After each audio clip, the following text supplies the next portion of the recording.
चला मंडळी लक्ष द्यायचं सगळ्यांनी. हेरिडिटी अँड व्हॅरिएशन बरोबर आहे का. इयत्ता 12वीचा जेनेटिक्स मधला अतिशय खतरनाक आणि केवढा सुंदर बीट जो आहे आजच्या क्लासमध्ये आपण चांगल्या पद्धतीने डिस्कस करणार आहोत. Okay. Heredity and variation, Mendelian genetics. कोणतं जेनेटिक्स? Mendelian genetics. याच्यामधला हा अतिशय सोपा सहज पण विद्यार्थ्यांना थोडासा अवघड वाटायला भेटे म्हणून आपण याच्यावर छान पद्धतीने डिस्कशन करणार आहोत. चला बघूया नंतर की जेव्हा जेनेटिक्स मध्ये आपण शिकतो की एखाद्या गोष्टीचे फिनोटाइप, एखाद्या गोष्टीचे जीनोटाइप, एखाद्या गोष्टीचे फिनोटाइप. फिनोटाइप म्हणजे काय?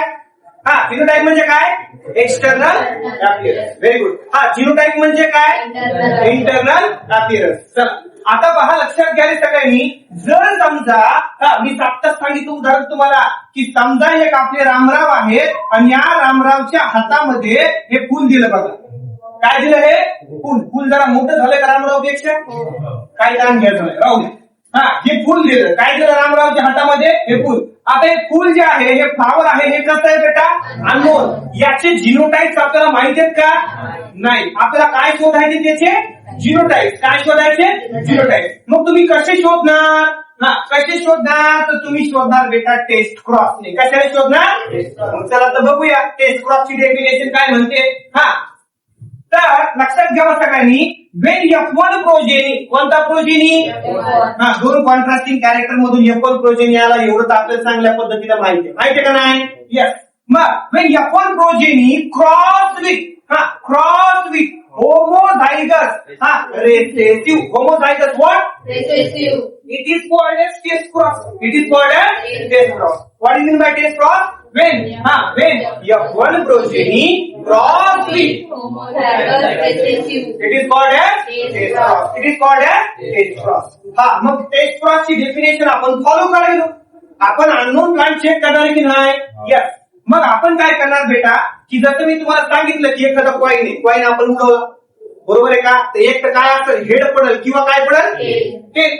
दोन जर संघांची मॅच लागली भारत आणि न्यूझीलंड बरोबर आहे की नाही, तर कोण दोघं जिंकत येईल का? नाही. एक काय होणार? हरणारच म्हणायला आधी. जिंकणार म्हणजे एक काय होणार? जिंकणार. आणि एक काय होणार? हरणार की नाही? यस. बर. मग इथं काय लक्षात घ्या, आपण दोन्ही पॉसिबिलिटीज इथं पण स्मॉल आर, इथं स्मॉल आर, इथं स्मॉल आर, इथं स्मॉल आर का लिहिलं मी? कारण आपली डेफिनेशन काय म्हणायली? आपल्याला क्रॉस कशासोबत करायचंय? Homozygous recessive. मग आपण कंडिशन तपासून पाहू. पाहूया. काय तपासून बघायचं आपल्याला की आपण कॅपिटल आर स्मॉल आर म्हणजे आपल्या रामरावच्या हातामधलं फ्लावर एक तर हे असू शकतं किंवा हे असू शकतं. कॅपिटल आर असेल किंवा कॅपिटल आर स्मॉल आर म्हणजे होमोझायगस असेल किंवा हेटेरोझायगस. आलं का त्याला? मग पहिल्यांदा काय घ्यायचं? हे घ्यायचं बरोबर की नाही? बरं. मग आता आपण काय करूया? चला सांगा पटापट याचं crossing. Capital R small R. Very good. चला पुढं. Capital R small R. चला पुढं. Small R small R. पुढं. Small R. येस. बरोबर का? आता हे कसं? हे कोणता रंग आहे बेटा?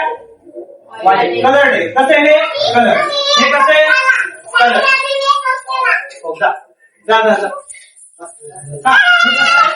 कलर. हा कलर आणि हा कसा आहे बेटा? हा कलर आहे आणि हा कसा आहे? व्हाईट. कसा आहे? व्हाईट. म्हणजे रेशिओ किती आला?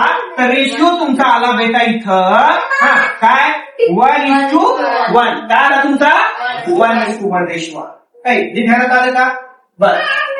कंडिशन नंबर 2 की समजा रामरावच्या हातामधलं फ्लावर हे असू शकतं कॅपिटल आर. आपण फक्त 2 कंडिशन तपासून पाहायला लागलो. समजलं का? मग कॅपिटल आर घ्या मग कॅपिटल आर. करा क्रॉसिंग. Capital R. इथं रेशिओ यायला काही नाही. इथे रेशिओ यायला काही. मग आपण काय म्हणणार? ऑल फ्लावर कसे आले तर? कलर. कसे आले तर? कलर आले ना. कसे आले? कलर आले. म्हणजे जर समजा मी एखाद्या इथं एक फ्लावर तुमच्या हातात दिलं आले लक्षात, आणि या फ्लावरला आपण जर क्रॉस केलं कोणत्या फ्लावर सोबत? व्हाईट कलरच्या फ्लावर सोबत म्हणजे रेसेसिव्ह फ्लावर सोबत. आणि त्या क्रॉसिंग मधून सगळेच्या फ्लावर जर आपल्याला पुढच्या जनरेशन मध्ये F1 जनरेशन मध्ये F2 जनरेशन मध्ये कलर्ड आले, कसे आले, कलर्ड आले, तर तुम्ही काय म्हणणार तुमच्या हातातलं फ्लावर कोणतं होतं ते?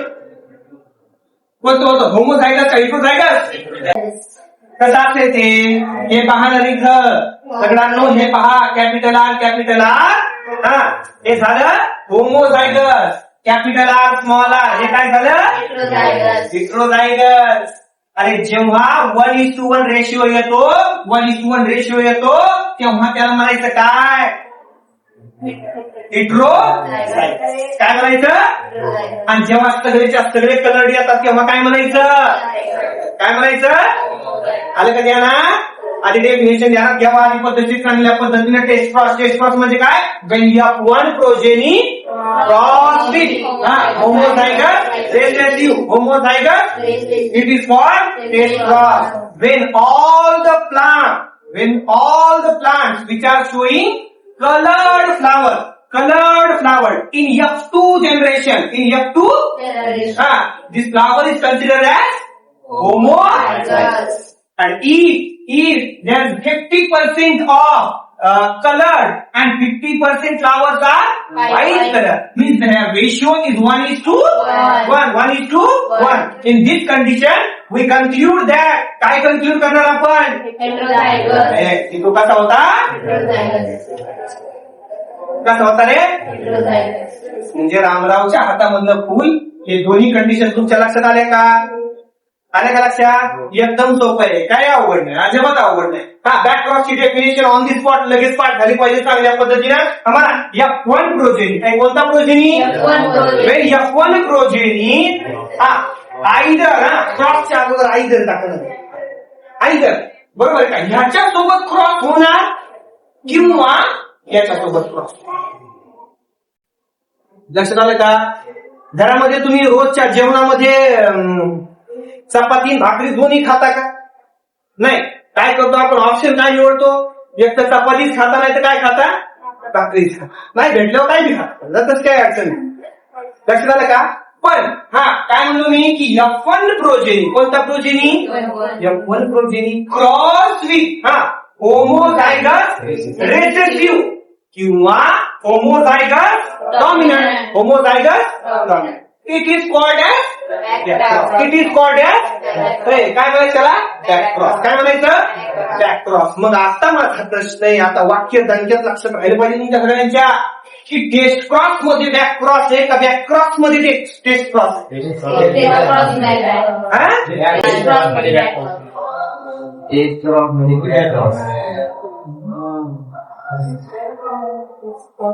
Test cross is the back cross, but back cross is not test cross.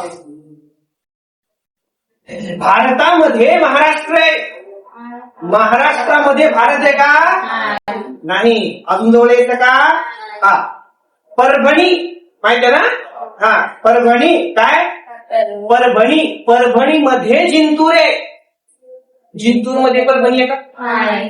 आहे का? मग असं येते.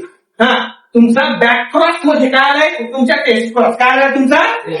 काय म्हणणार सांगा मग? टेस्ट क्रॉस हा बॅक क्रॉस आहे, पण बॅक क्रॉस हा टेस्ट क्रॉस नाही. ध्यानात आलं सगळ्यांच्या?